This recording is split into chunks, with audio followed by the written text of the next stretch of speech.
नमस्कार दोस्तों, मैं अंकुर उपाध्याय स्वागत करता हूं आप सभी का आपके अपने YouTube channel share market analysis में। दोस्तों यहाँ पे आप सभी के साथ बात करूंगा स्टेट बैंक ऑफ इंडिया के बारे में, भारत की सबसे बड़ी सरकारी बैंक के बारे में। देखिए सरकारी सबसे बड़ी है, अदरवाइज HDFC सबसे बड़ी बैंक है। उसका मार्केट कैप 9 लाख करोड़ का है और SBI का market cap almost 5 lakh 3-3.5 lakh crore है। मैं एक बार एक्जैक्टली आपके साथ शेयर कर देता हूँ। 5 लाख करोड़ है, माफ कीजिएगा। SBI का 5 लाख करोड़ का मार्केट कैप है और HDFC बैंक का ऑलमोस्ट आप देख सकते हैं यहाँ पे 9 लाख करोड़ के समथिंग का मार्केट कैप है। HDFC का भी एग्जैक्टली देख लेते हैं। जी हाँ, 9,20,000 करोड़ का है। तो सरकारी सबसे बड़ी बैंक है SBI भारत की।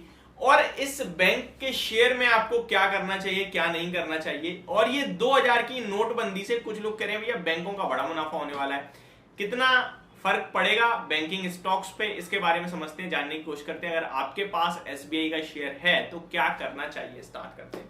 सबसे पहले तो SBI ने रिसेंटली नंबर्स पेश करे थे और उन नंबर्स के बाद स्टॉक गिरा था। 590 वाला 575 575 का हो गया सेम डे।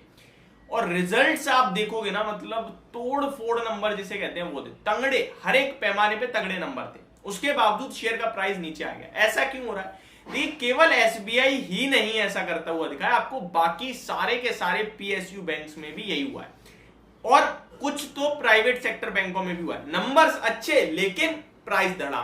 एक तो रीजन ये कि पहले से भागे हुए हैं, दूसरा रीजन ये कि बाजार ये मान रहा है यार ये जो इनकी प्रॉफिटेबिलिटी है, ये जो इनकी NIMs है, NIMs है, वो इतने ज्यादा आगे सस्टेनेबल नहीं है और ये मतलब ये सस्टेन करना बहुत मुश्किल हो जाएगा, इसलिए बाजार इनको डिस्काउंट करने की कोशिश कर रहा है। अब कितना इसका फर्क पड़ेगा स्टॉक के प्राइस पे, इसके बारे में समझते। देखिए मुझे लगता है लॉन्ग टर्म इन्वेस्टर्स को तो SBI को छेड़ना भी नहीं चाहिए, पोर्टफोलियो का हिस्सा बने रहने दो। 700 रुपए तक जाएगा ये स्टॉक, लॉन्ग टर्म निवेशकों को बोल रहा हूं। पोजिशनल ट्रेडर जो कि 1 से 3 महीने का व्यू रखते हैं ना, उनसे भी मैं ये कहूंगा कि आप ऑलरेडी है तो थोड़ा बहुत बेच दीजिए, थोड़ा बहुत 20-30%। और वो भी इसलिए बोल रहा हूं मैं कि अगर कोई डिप मिल जाए तो आप वो वापस पैसा SBI में लगा सको।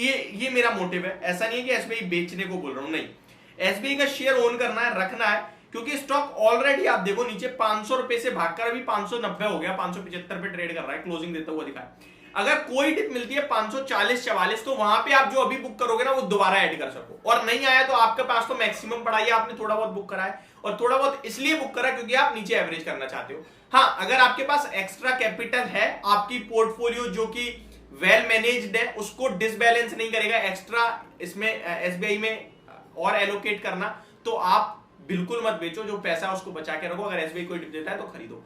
ये हो गया पोजिशनल और लॉन्ग टर्म के लिए। अब ट्रेडर्स की बात करते हैं। भैया ट्रेडर्स को भी बेचना नहीं है शेयर। और ये जो नोटबंदी है ना, इससे बैंकों में नेगेटिव नहीं लगता मुझे।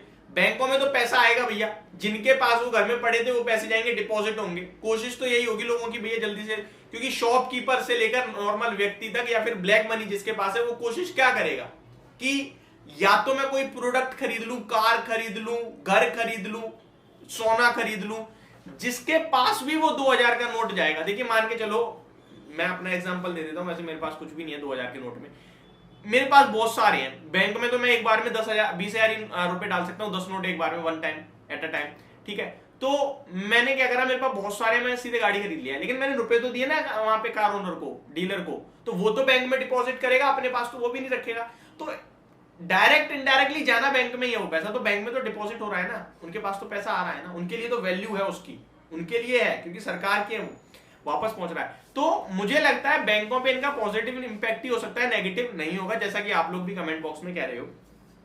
अब यहां से कितना स्टॉक में स्टॉप लॉस रखें और कितना टारगेट रखें।